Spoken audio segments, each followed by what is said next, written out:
이번 군사 쿠데타가 실패한 결정적인 요인이 김민석 총리 후보자의 사전 경고 아니겠습니까?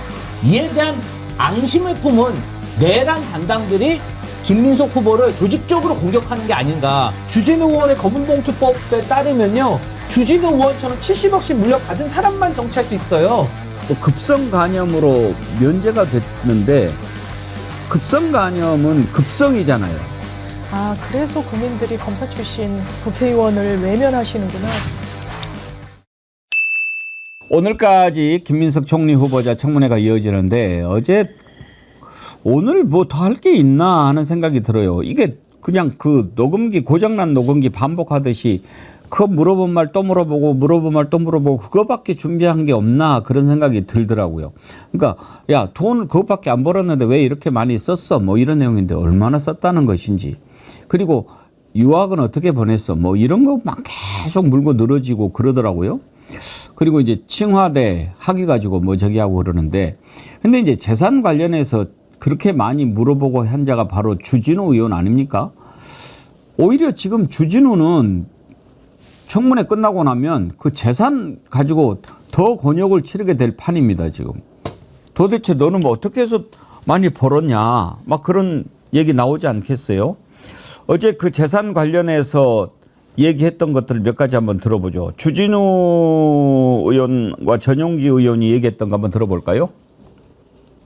출판 기념회가 제일 문제라고 생각합니다. 일단 국민 눈높이에 현재 국민 눈높이에 현격히 맞지 않고요. 출판 기념회는 그동안 국회의원의 음성적 수입원으로 항상 지적해 왔던 것인데, 출판기념회가 국회의원의 음성적 수입원이라고 아주 악질적인 문제라고 존경하는 주진우 의원께서 주장하고 계시지만, 정치 신인의, 그러니까 야인의 정치적 출정식, 자신의 홍보 수단이 될 수도 있는 부분입니다. 원외 인사들은 지금 국회의원님들처럼 후원금도 못 받아요. 그럼 그 정치 자금은 어디서 받아야 됩니까? 그 권력을 가지고 계신 국회의원들께서 원외위원장들, 원외 인사들 합법적인 정치자금 수입 그 모금을 못하도록 막고 있지 않습니까? 그렇기 때문에 그 수익으로 인해서 본인의 정치 활동을 영위할 수 있게끔 하는 것인데, 그것을 음성적인 수익원으로 이야기한다. 재산이 수십억 원씩 있는 사람들은 이해를 못할 수 있으나 돈 없는 사람도 정치해야죠. 그래야 세상이 바뀌지 않겠습니까? 김지호 의원님은 재산 문제 관련해서 어떻게 들으셨나요? 아니, 이게 이제 인사청문회는 저 사람이 공직자로서 얼마나 능력이 있냐, 도덕적으로 얼마나 청빈하냐, 깨끗하냐, 뭐 이런 걸 보는 거거든요.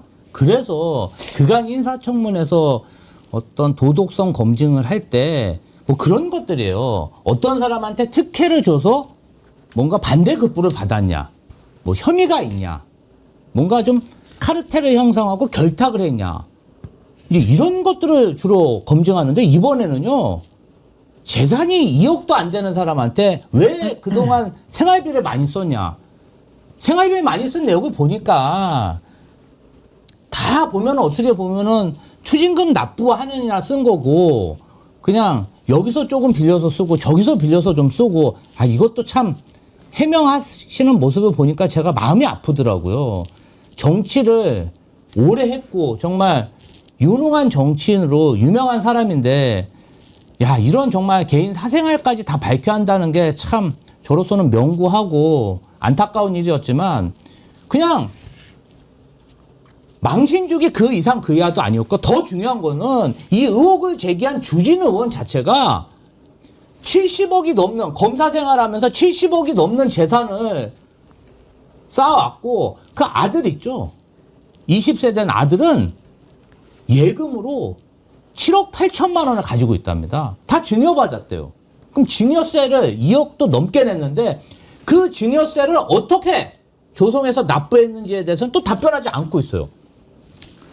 이런 여러 가지 상황을 봤을 때 저는 국민의힘이 이번 군사 쿠데타가 실패한 결정적인 요인이 김민석 총리 후보자의 사전 경고 아니겠습니까? 미리 정보를 얻고 윤석열 정부의 군사 쿠데타를 굉장히 강력하게 경고했는데, 이에 대한 앙심을 품은 내란 잔당들이 김민석 후보를 조직적으로 공격하는 게 아닌가 저는 그런 의심이 들었습니다. 근데 저는 사실 요 검증 관련돼서 사실 우리가 공사구별 잘하라라는 얘기를 하잖아요.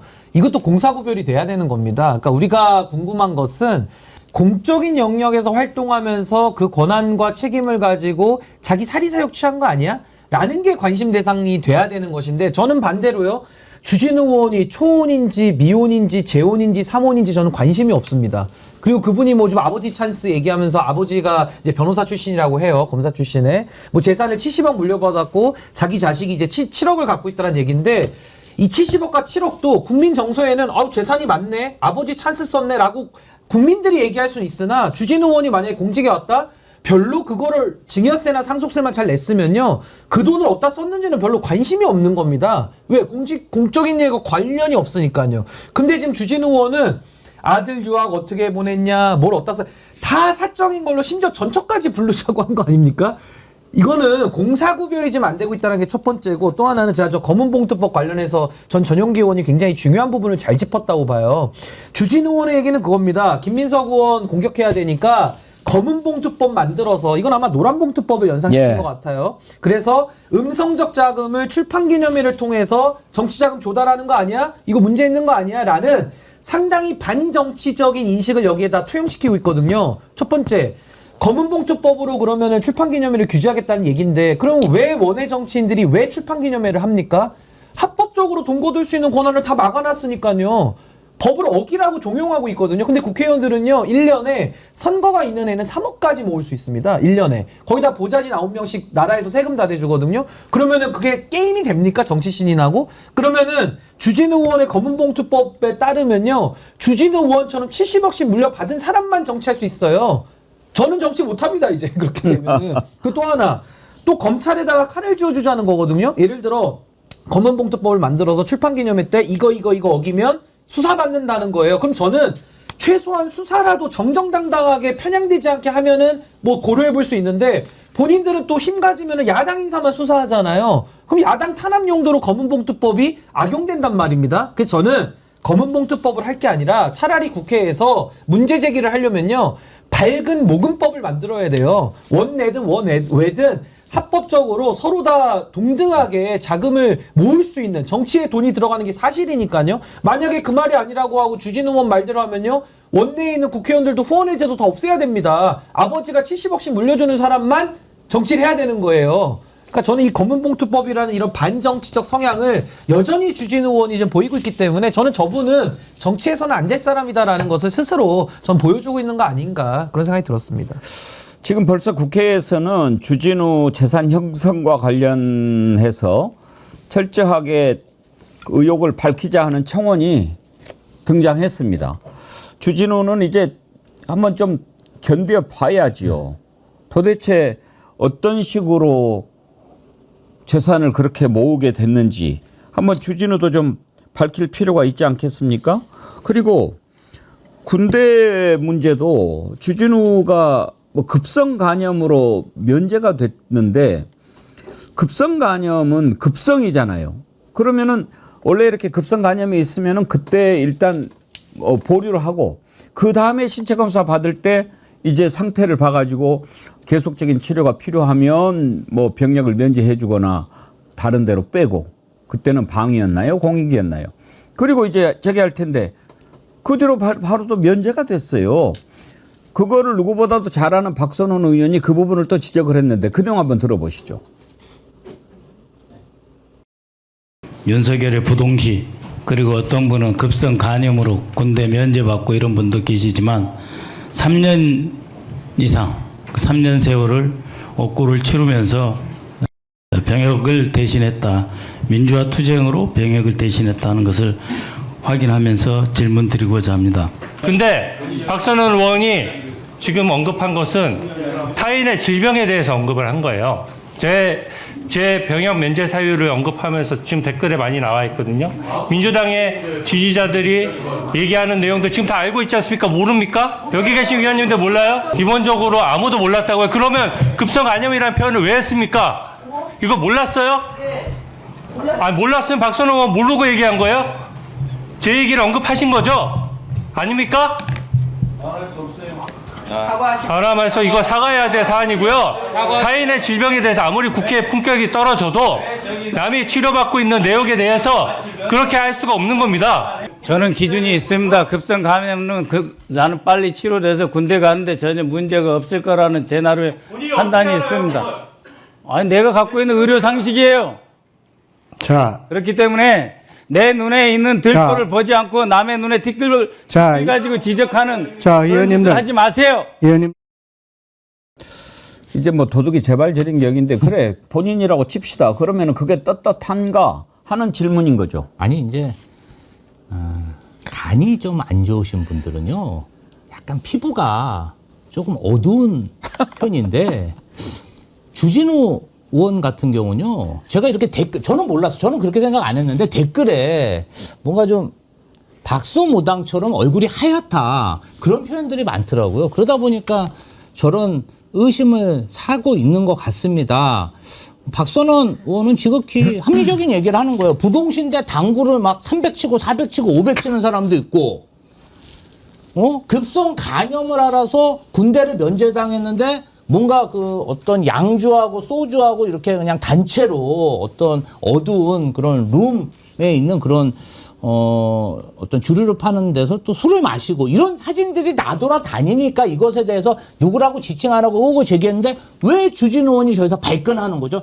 저는 사실은 이런 생각이 좀 들더라고요. 이 주진우 의원이 여러 가지 의혹 제기를 많이 받다 보니까 약간 멘탈이 붕괴된 게 아닌가? 그게 어제 청문회에서 터져버렸다. 저는 좀 그런 합리적인 의심이 들었습니다. 저는 이제 군 얘기하니까 사실은 검사 출신들 중에 군 안 갔다 온 사람 되게 많아요. 그러니까 황교안 전 대표도 참 죄송한 얘기지만 이분은 두드러기, 그러니까 단마진으로 단마진. 안 간 걸로 알려져 있어요. 그러니까 이건 뭐 명백하게 나와 있는 팩트니까 이제 얘기를 하는 건데, 저는 개인적으로 지난해 제가 예비군을 다 마쳤거든요. 그리고 이제 앞으로 2년 뒤에 민방위로 이제 저는 편입이 되는 군 자원인데, 저는 로스쿨 졸업하고 군 법무관과 공익법무관을 제가 선택해서 간 게 아니라 추첨으로, 저희 때는 제도가 추첨이 돼서 제가 공익법무관 갔다 왔고, 저는 군 훈련을 4주밖에 안 받았습니다. 저는 현역 갔다 오신 분들한테 굉장히 미안해요. 물론 뭐 제가 선택해서 한 건 아닙니다만은 그래도 제도에 저는 어떻게 보면 나름의 수혜를 입었다고 제가 생각을 하기 때문에, 정말 군에서 저 전방에서 특히 고생하신 분들 생각하면은 마음이 짠하면서 저도 굉장히 좀 미안한 마음이 있거든요. 근데 주진우 의원은 아니 군대를 안 갔는데 뭐 급성 간염인 거 전 진짜 몰랐거든요. 이번에 처음 알았는데 왜 저렇게 발끈하는지도 참 의문이고, 본인이라고 특정도 안 했는데, 그리고 군에 갔다 온 사람들, 동료들, 남성들 생각하면은 미안해서라도 저렇게 목청껏 소리를 못 지를 것 같은데, 참 저랑은 생각이 많이 다르다라는 생각을 제가 했고, 뭐 이번 기회에 그 과거에 안철수 의원이 좀 떠오르면서 제가 MB 아바타입니까? 라고 스스로 무덤 파고 들어갔던 거랑 좀 비슷하게 상당히 좀 정무적인 판단도 좀 안 좋아 보인다라는 생각이 좀 들었습니다. 장희미 변호사님 보시기에 주진우 의원이 저렇게 거품 물고 달려드는 이유가 뭐라고 생각하십니까? 일단 이거 맥락이 있는 것 같은데요. 주진우 의원이 전 야당 의원으로서 의혹 제기할 수 있다고 보는데, 예. 이게 선을 좀 넘은 측면에, 이를테면 김민석 후보자가 뭐 지원을 받았다라고 하면서 저수지가 있냐, 당신 자금의 저수지 출처를 밝혀라, 뭐 이런 식으로 얘기를 하는데, 본인도 엄청 증여를 받은 거예요. 그러면 당신 아버지가 저수지란 소리냐라는 반격이 나오는 거예요. 그리고 김민석 최고가 그 후보자가 이거 추징금이 너무 부담이 돼가지고 내가 아는 사람들한테 차용증 만들어주고 좀 돈 좀 빌렸다 했더니 가짜라고 이야기를 해요. 허위라고. 근데 본인은 재산이 70억이잖아요. 부동산도 있는데 현금 예금성 자산이 상당히 많습니다. 근데 막 몇 억을 빌려요. 그럼 그거 가짜입니까? 그러니까 자기에 대해서는 내가 지금 검증받느냐 하기에는 너무 이상한 사유들이 많은 거예요. 이제 질병도, 저는 이제 질병을 거론하는 것 자체에 대해서는 뭐 문제의식을 가질 수 있었다고 생각합니다만, 민감 정보니까요. 근데 그게 이제 공직자로서의 군 복무와 관련해서 이슈가 되는 건데, 이 부분이 만성 감염과 그냥 급성 감염이 있는데, 지금도 서울대 전문의가 올린 글이 대단히 화제가 되고 있고 기사가 계속 나오고 있는데, 만성은 구면제가 통상적으로 되는데 급성은 치료를 받아서 한 번 더 본다는 거 아닙니까? 그래서 치료를 잘 받으면 그냥 1급으로 간다는 거예요. 5급을 받았어도. 치료를 제대로 받았는지, 그리고 급성 감염으로 빠지는 예가 너무 거의 없다 보니까 이거는 군 특혜의 어떤 의도가 있어 보인다는 거예요. 그리고 재산 형성 과정도 본인 저는 뭐 떳떳한지 모르겠어요. 아버지가 그 당시에 유명한 공안 검사였었다라는 그렇죠. 거고 아들에게 그것도 말씀 주셨지만 20세 아들 7억 원 증여받으면 그 증여세가 만만치 않습니다. 증여세는 수증자 자기 돈 받은 사람이 내야 되는 거예요. 이거 누가 냈는지 말하지 않습니다. 이런 부분과 관련해서 검은봉투법을 만들겠다는 어떻게 보면은 아주 치기 어린 법안. 아주 제가 신인규 변호사 이야기하는 거 듣고 마음에 와닿았던 게 밝은봉투법을 만들어야죠. 저 하소연하는 국민의힘 당협위원장 원외 인사들 이야기도 많이 들었습니다. 이런 부분과 관련해서 고민이 없고 그냥 무조건 저격하고 공격하는 걸 득점 포인트라고 생각하는 그 안이한 정치 행태. 그래서 국민들이 검사 출신 이런 국회의원을 외면하시는구나 다시 한번 확인하는 계기였던 것 같습니다.